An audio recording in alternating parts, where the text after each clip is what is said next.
It can be hard to believe that we are now in the 7th year of the COVID-19 fraud. The show was launched in 2020, and one of the opening acts was the highly promoted Diamond Princess story. People were led to believe that the cruise ship was the scene of one of the first COVID-19 outbreaks, before the invented disease had even been given a name. Then in March 2020, it was the Ruby Princess as the plot device to bring the fairy tale disease to the Antipodes, followed by a rerun in 2022 with the Majestic Princess in Sydney. At the time I published, they're doing it again in response to the use of cruise ships to launch viral fear narratives. Well, here we are in 2026, and the hackneyed plotline has been resurrected once more, but this time it's Hantavirus. Many more people realise it's fake news, but are wondering, why has the campaign been run at this time?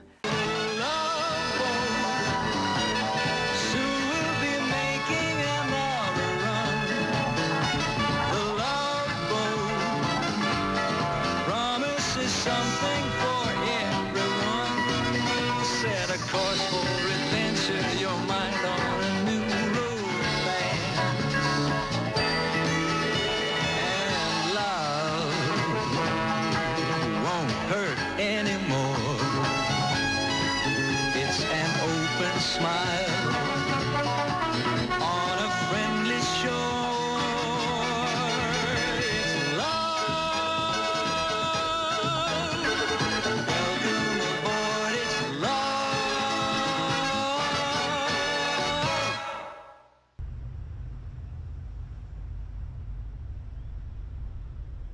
Yeah, it doesn't have to be physical contact because this spreads through the air.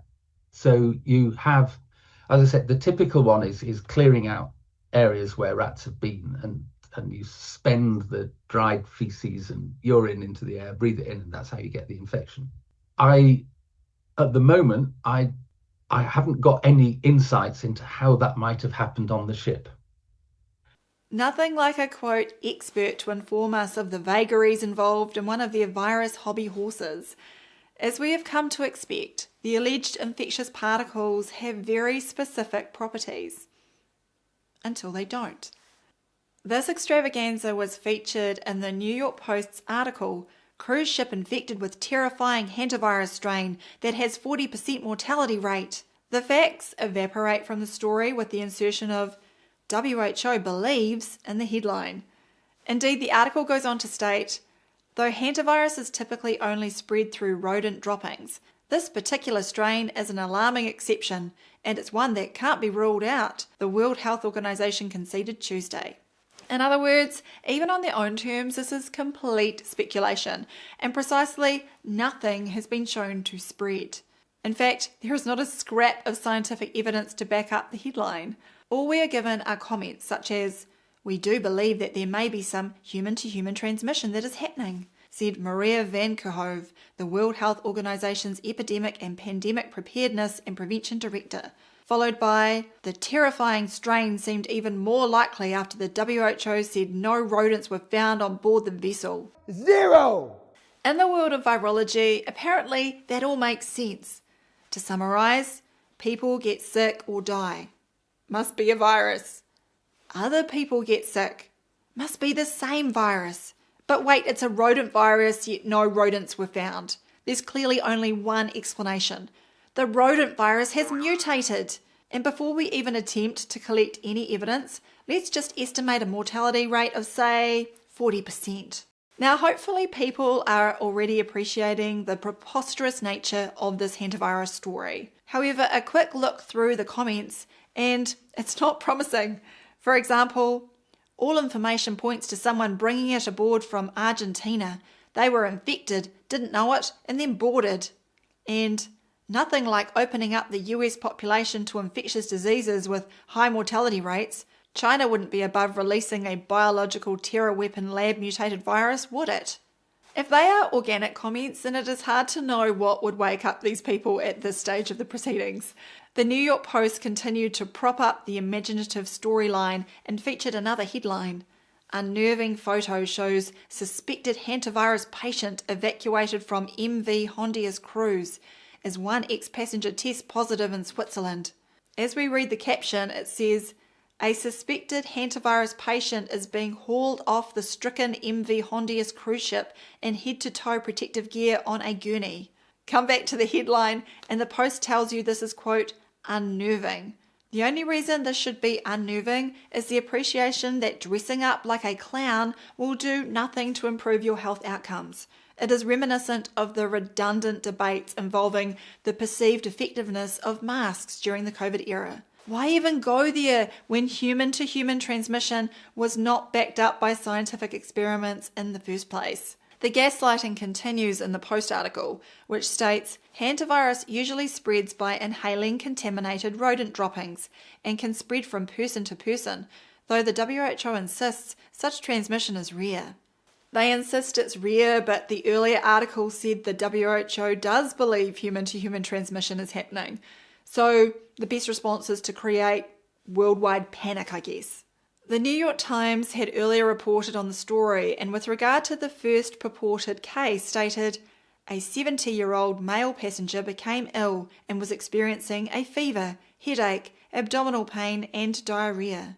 So one of the questions that follows is, why did they even think to test for hantavirus so early on? The world of mainstream medicine has tens of thousands of alleged specific diseases.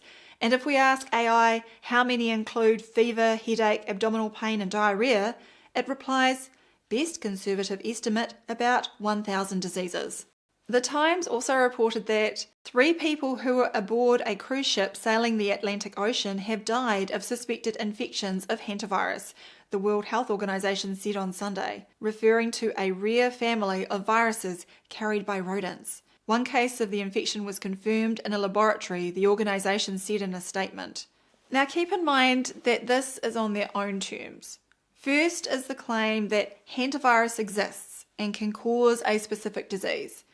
Second is the claim that it can be diagnosed in a human with a laboratory test. We know that there is no scientific evidence for either of these claims, and these facts were documented in my 2025 video, Hollywood's Hantavirus. We dissected the pivotal 1978 paper, Isolation of the Etiologic Agent of Korean Hemorrhagic Fever, to explain why no virus was isolated and there was no evidence of a new disease. All of the subsequently derived tests were thus not shown to have anything to do with an imaginary virus. Naturally, many people want to know why some people got sick and died if it was not a virus. That requires a case-by-case examination, which is not typically possible with the very limited information that is provided. Like COVID-19, the opening acts are shrouded in mystery, because later on, when the real information is available, far more people can see straight through the story. When assessing any death, some of the key factors include the age and underlying condition of the person, drugs and vaccines they had taken, any alcohol and substance misuse, as well as potential water and food contamination. And keep in mind that we need to discern facts from fabricated claims and fake news, as was rampant during the COVID show. Whatever the case may be, to help think outside the virus worldview, I made the non-technical presentation, The Real Reasons Why You Get Sick. So please watch that if you need some pointers. In this latest hantavirus hoax, we have the WHO in its usual role as the cheerleader for fair promotion. By the 4th of May, they had issued a report as part of their disease outbreak news. Here we see that cluster suddenly becomes outbreak, and then, quote, human-to-human transmission has been reported in previous outbreaks of Andes virus, a specific species of hantavirus. As I mentioned, we have already analysed the foundational hantavirus paper, but the WHO references another paper of interest here related to the alleged Andes hantavirus strain. That paper was published during COVID mania in 2020 and was called Super Spreaders and Person-to-Person Transmission of Andes virus in Argentina. As a side note here, you can read the subchapter Typhoid Mary, the original super spreader story in our book, The Final Pandemic. We detail how the super spreader fiction made popular during the COVID era had its origins in the early 1900s. Back to our 2020 paper, and it is important to appreciate what kind of paper this is. It claims that From November 2018 through February 2019, person-to-person transmission of Andes virus Hantavirus pulmonary syndrome occurred in Chubut province, Argentina, and resulted in 34 confirmed infections and 11 deaths. Our attention then moves to the methods section, where we read, clinical and epidemiologic information was obtained by means of patient report and from public health centres.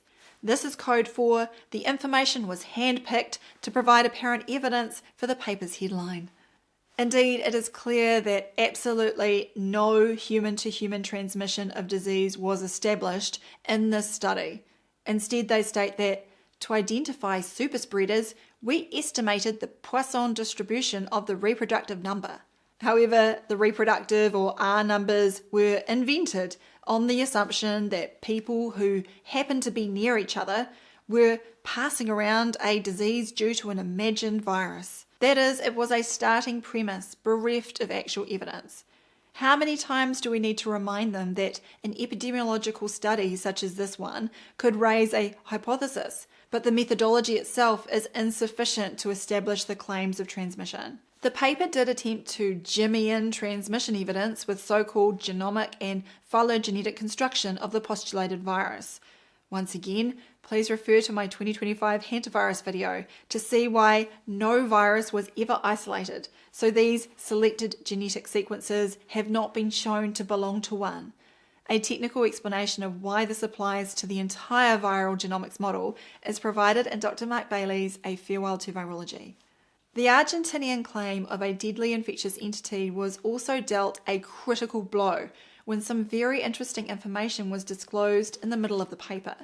They state, although several high-risk medical procedures were performed in patients with ANV hantavirus pulmonary syndrome, including orotracheal intubation and cleaning of bodily fluids such as vomit, diarrhea, and other secretions, no nosocomial infections were reported among healthcare workers who had been in direct or close contact with the patients. And no transmissions were made.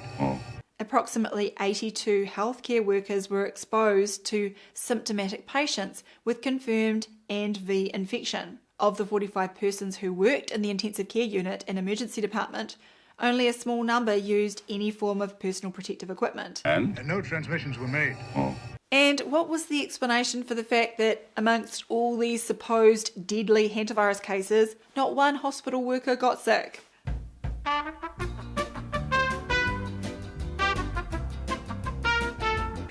Could I have some chocolate, please? There was no explanation for the alleged virus avoiding hospital workers, but that did not stop them putting together this diagram and claiming that a disease was being passed between people.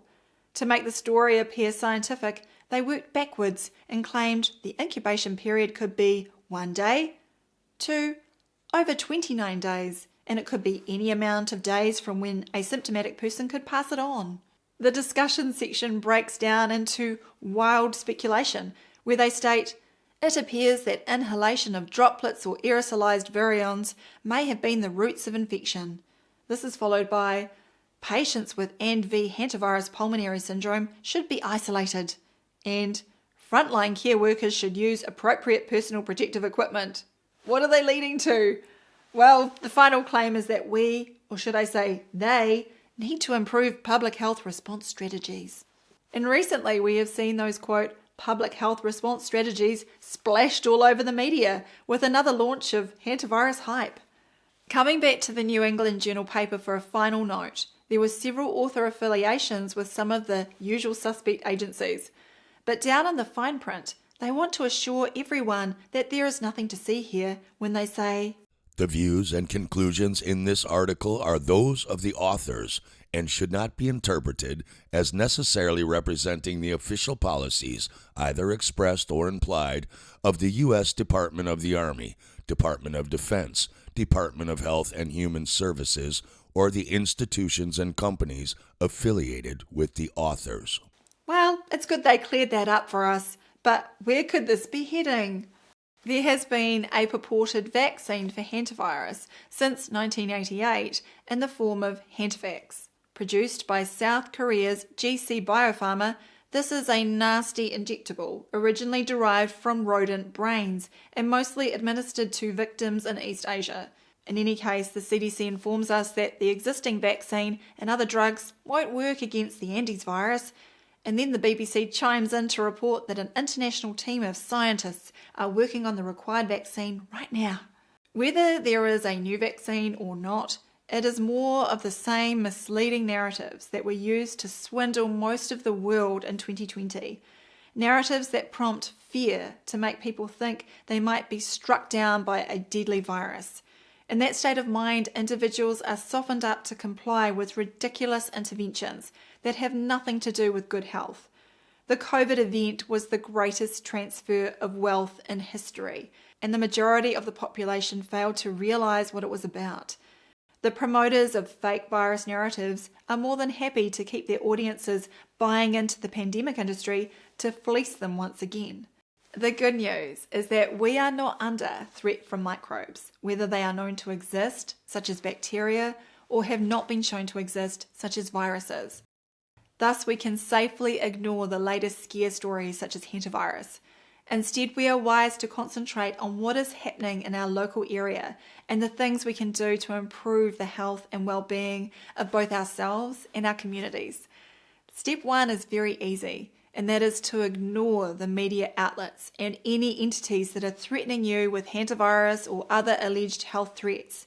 Step 2 takes more effort, and that is to pay close attention to the everyday decisions you are making with your lifestyle. However, the principles of right thinking and right living are simple and should come naturally once these globalist narratives and mainstream medical models are rejected. For help on this journey back to true health, we have provided hundreds of free resources at drsambailey.com. If you enjoyed this video, please visit supportdrsam.com.